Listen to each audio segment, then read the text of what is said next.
King Louis XVI inherited a legacy of incompetence and excesses leading up to the French Revolution and his beheading. His downfall seems to have been more a matter of weak will and lack of assertiveness than malicious intent.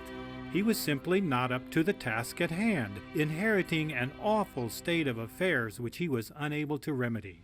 In short, Louis XVI was a weak, well-meaning man, utterly unsuited to rule a nation in trouble.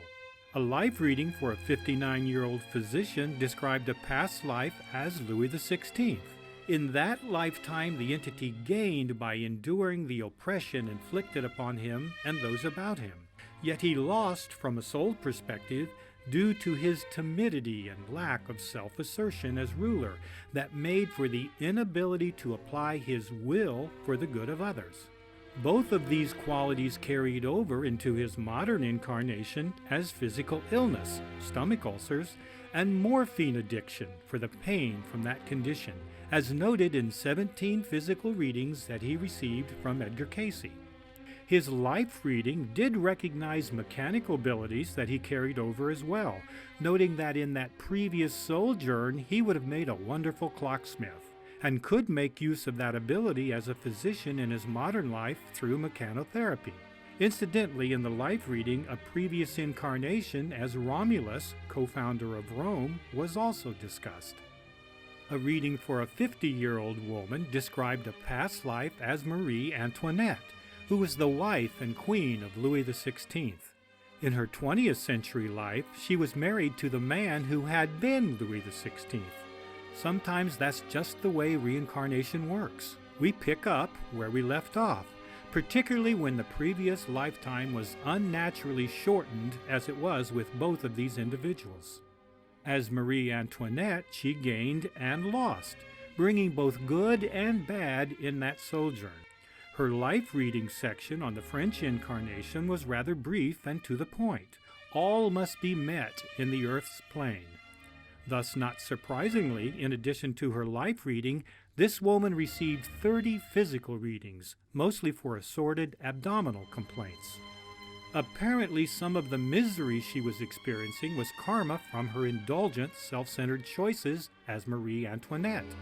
In a very early physical reading given in 1908, she was said to be suffering from locked bowel, severe constipation, in addition to being pregnant, which her physician said was impossible. But with the cleansing of her bowels, her abdominal symptoms decreased, and she did give birth to a baby boy. And this is where the reincarnational soul group pattern becomes even more fascinating.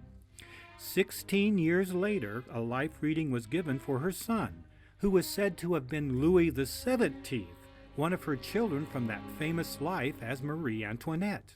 The reading for her 20th century teenage son noted the short and stressful lifespan during that French sojourn, indicating an urge in his present life to partake of sports and pleasures as may be found and developed in his modern life. Louis XVI and Marie Antoinette did have 4 children during their French incarnation, 2 boys and 2 girls. We have just met the younger of their sons who became Louis XVII, in name only. One of the daughters incarnated in the 20th century and received 11 readings from Cayce, 4 of which were life readings. The past life was as Marie, the eldest daughter of the king and queen who escaped the wrath of the French Revolution. She gained from that experience in service to many, ministering in song and little kindnesses that brought her contentment. She was encouraged to follow that example in her modern life, service to others, which brings contentment that she was seeking. Her reading does contain some interesting details about her French sojourn. She was the only member of her family to escape France, which was accomplished by stealth in the snow when she was carried to Austria. Indeed, history records that she was the only member of her family to survive the revolution, and that she escaped France as part of a prisoner exchange during the winter in the snow, when she was taken to Vienna, Austria, no doubt in secrecy with great caution and stealth. She did live to the age of 72 years in that sojourn. Another curious detail of the life reading for this woman is that she was said to have had a past life as Mary Magdalene, the sister of Martha and Lazarus in Palestine during the life of Jesus. In addition to Louis, Marie, and 2 of their children, a reading was given for a 46-year-old woman who was said to have been a sister of Louis XVI. Early in that incarnation, there was much drudgery in her courtly life with little spiritual emphasis. Yet near the end of her brother's life, she was a loving attendant to Louis XVI in his last days, in which she gained fortitude that carried over into her modern life. Perhaps part of the fortitude that she summoned during that sojourn arose during her own subsequent execution as a supporter of the king, an historical fact not mentioned in her reading. Servants in the royal household were identified in a couple of life readings. A reading for a 26-year-old woman described a past life as Lucia during the French Revolution. Lucia served the royalty as an assistant to the queen. She gained through the sedate and calm presence she brought to that stressful situation, losing only in the fear of expressing herself. In her modern incarnation, she carried over a desire to know the inner processes and spirit force that motivates and directs persons in power or high position. A reading for a 16-year-old boy described a past life as Jean Paul, a servant of King Louis XVI when the revolution broke out and the king was put in bonds.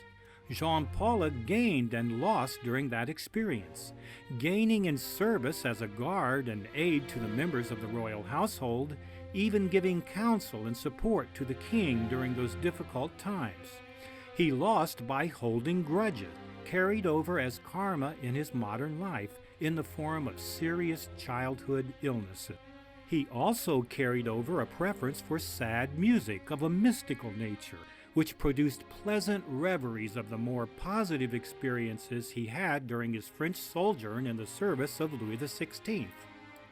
There is another fascinating and mysterious aspect to the soul group that reincarnated together in 20th century America after having been together in France during the reign of Louis XVI. 4 unrelated individuals participated, in one way or another, in the failed escape attempt of the royal family. The incident occurred in June of 1791, as the people of France revolted against the perceived failures of the monarchy and a revolutionary spirit swept the land. The royal family attempted to secretly flee to the northeastern border of France, where they could find protection in Austria and raise an army to recapture France from the revolutionaries. The plan failed, largely it appears, due to the king's tendency for indecision and delay, and specifically when the king himself was recognized by his profile on money used during the journey. A reading for a 48-year-old salesman described a past life as René, a young guard to the king that was killed when the royal family tried to escape.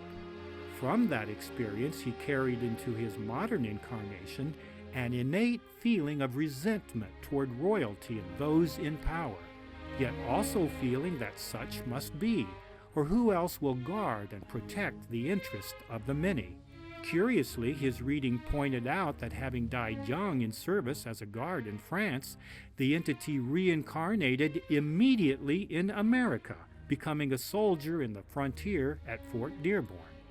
A reading for a 15-day-old girl indicated a past life as Arabella, a 13 or 14-year-old girl who was in the household of the tavern where the royal family were turned back. Arabella was impressed by the royalty of the king and his party, so above others, yet gentle and kind. With that sense of reverence, Arabella suffered for them when they were captured. She was so impressed that later in that life she became a martyr for a cause, a latent tendency that she carried over into her modern life.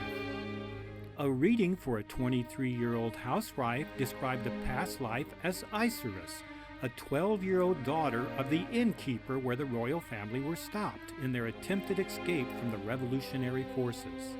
The young girl absorbed the talk and the ideas of that dramatic situation which influenced her for the rest of that sojourn. For she was stimulated to dabble in all things that have to do with people's passions, that arouse them to activity in politics, in war, in nationalism, business, at home and play. This urge carried over into her modern incarnation, where her reading warned her not to let those passions turn to self-aggrandizement as it did in that French incarnation when she traveled to Paris during the period of Revolution. A reading for a 51-year-old woman described a past life as Jean Vel, who lived in the town where the royal carriage had broke down during the attempted escape of Louis and his family. She had served the king in that ill-fated flight, gaining in service, yet when the plan failed, she found herself raised in power by those who headed the rebellion. She lost in that position, yet later gained again as she aided those who suffered physical injuries during the revolution. She carried over into her modern life an innate feeling of just being almost in turmoils, almost overcome, almost subdued, yet still rising above the circumstances. She was determined in that French incarnation and carried over that tendency for determination. Yet she was encouraged to avoid being dominating or domineering, rather to use her will in the proper direction. This case does touch upon some themes that we will be considering in the next section on the French Revolution, and the final case in this series will take us even further in that direction. A reading for a 19-year-old woman described a past life as the caretaker of Louis XVII during the period after he was taken captive and up until his death at age 10. No name is provided for this individual, but her reading stated that she lost and gained during that experience. Losing in that she often whipped the young monarch, leaving stripes on his body. And then in the latter portion, before he died, she had a change of heart and felt sorrow for the lad and the circumstances surrounding his condition. In her modern life, this woman carried over an innate disdain for those in authority, especially political authority. She found the attitude of allness of purpose most appealing, that is, all peoples are one. This represented the greatest opportunity for development in her current life. From that French experience, she also had an innate preference for music that is slow, rather of the dirge nature. Sounds like she must have attended some funerals during that sojourn when Louis XVI lost his head during the French Revolution, for many suffered and died in that period of upheaval.